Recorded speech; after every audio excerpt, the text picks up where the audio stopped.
How to change your location on Shein app.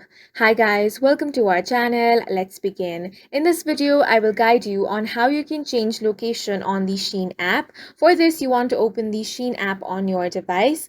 If you don't have this application, you can head over to Play Store or App Store in order to download and install this.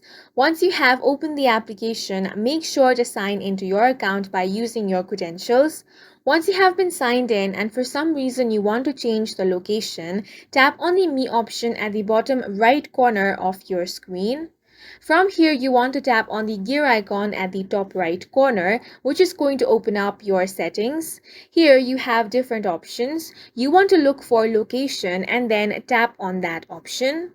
Now, you can find your current location at the top.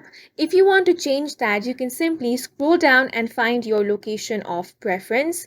If you don't want to scroll down manually, you can also tap on the search bar and then search for a location from here as well. Once you have found your location, tap on it, and as soon as you do that, your location will be now updated.